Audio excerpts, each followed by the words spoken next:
We're living in a time where we have more words than ever to describe our problems. Yet, we've never been worse at actually talking to each other.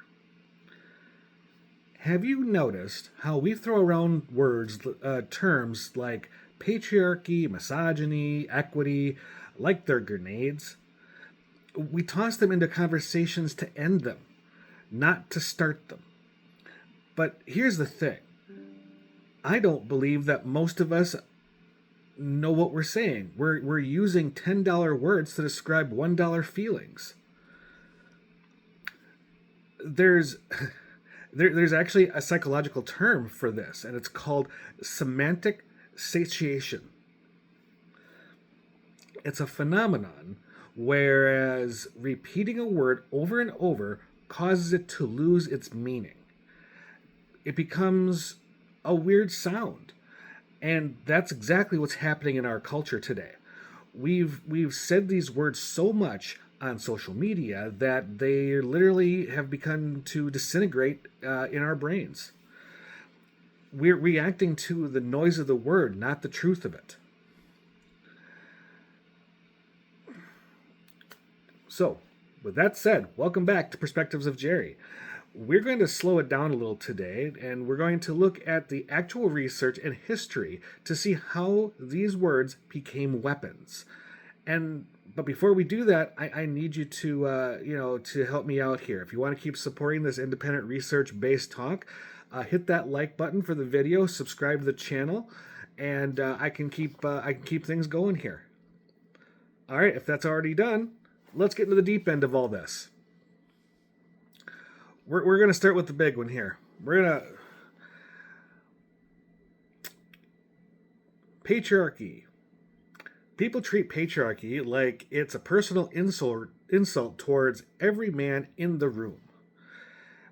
But if you look at the work of the Swiss scholar Johann Jakob Bachofen, I had to practice that one,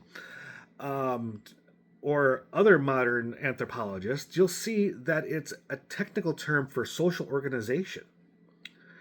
Patriarchy is a system where power and legitimacy are derived through the father's line. It's structural. On the flip side, you have the matriarchy, which isn't just women in charge. It's in historical societies. It's the Kasi in India or the Musola in China. Matriarchy is about matrilineal descent. It's a system where belonging to a community comes from the mother. Here's the rub.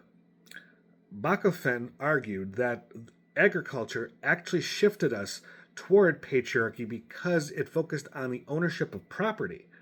Matriarchy historically focused on communal legitimacy. So when we argue about patriarchy today, we aren't arguing about whether men are bad. We are arguing about a 5,000-year-old architectural plan for society that might just not fit in the house we're trying to build today. And then we have the war between masculinity and feminism. I'm going to get comments for this. Most people think they're opposing forces. But recent studies in 2024 and 2025, like those published in Frontiers in Political Science, talk about a concept called Caring Masculinities. The research shows that traditional patriarchal roles, where men are only seen as stoic providers, actually hurt men's mental and physical health. It creates what researchers call a precarious manhood, where men feel they have to constantly prove their gender or they'll lose it. Feminism at its core isn't trying to delete men. It's a movement for rights that actually offers men an exit ramp from all that pressure. The goal is to move toward relational masculinity, where being a man includes empathy, care, and collaboration. If you feel like feminism is attacking your masculinity, ask yourself this: is it attacking you, or is it attacking the rigid box you've been told you have to live in?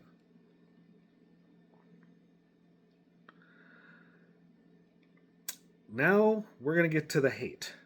Misogyny versus misandry. In philosophy and sociology, these are often viewed differently.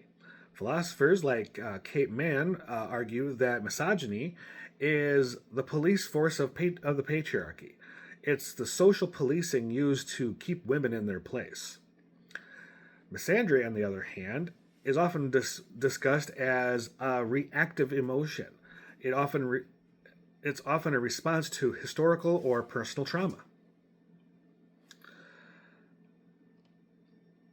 But here's the problem that we face, or at least the problem that I'm seeing. In our current post-truth era, we're using these words as silencing tools. If a man expresses a standard, he's a misogynist. If a woman expresses anger, she's a misandrist.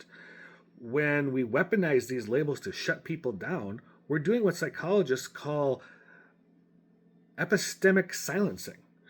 We're basically saying, I don't have to listen to you because I've labeled you. We're killing conversation before it even gets to start.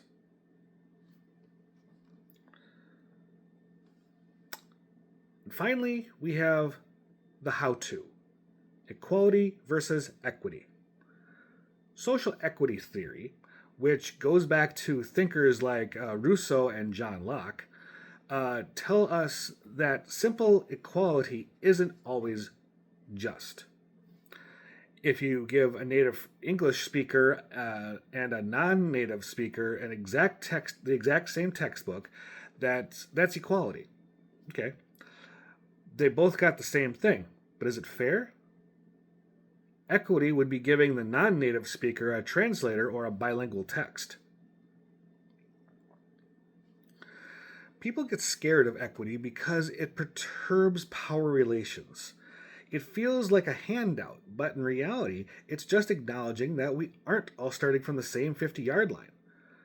If I'm starting from 20 yards behind you, giving us both the same pair of shoes doesn't make the race fair. It just ensures I stay behind you. So where does that leave us? Well, it leaves us with a choice. We can keep throwing these buzzwords at each other until they lose all meaning. And quite frankly, I think we're already there.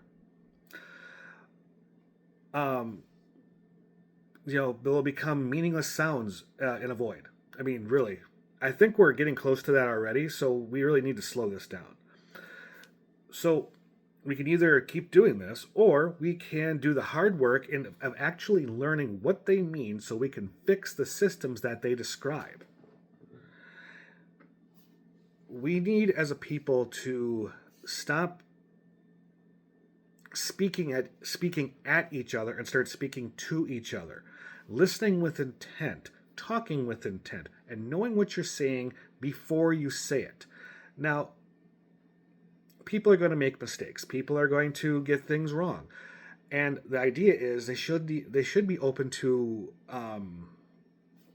constructive criticism and or maybe correction. And this is just all personal note here. As a Gen X, when I was working with Gen Zers, and keep in mind, I'm 20 plus years their senior. Well, they were using slang terms I didn't understand. Rather than just shake my head at them, I went home with the terms in my brain and I looked them up. I'm like, oh, that's their version of this for me. Now I understand them. I can now have a dialogue between me and them where I understand them.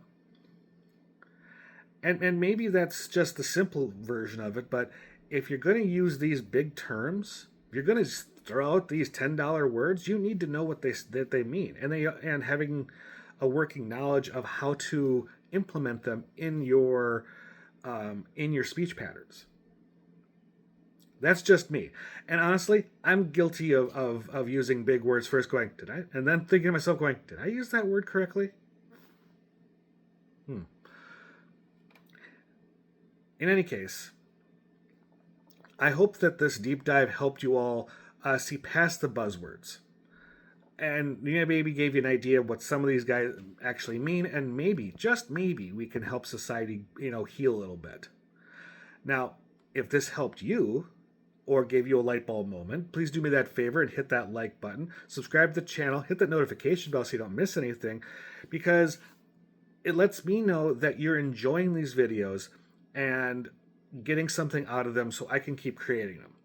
And if you really want to help me out just a little bit more, I have a link in the description for buymeacoffee.com/perspectives of Jerry. Every little bit helps me, with this channel, keeps the lights on, keeps us going, all that kind of jazz.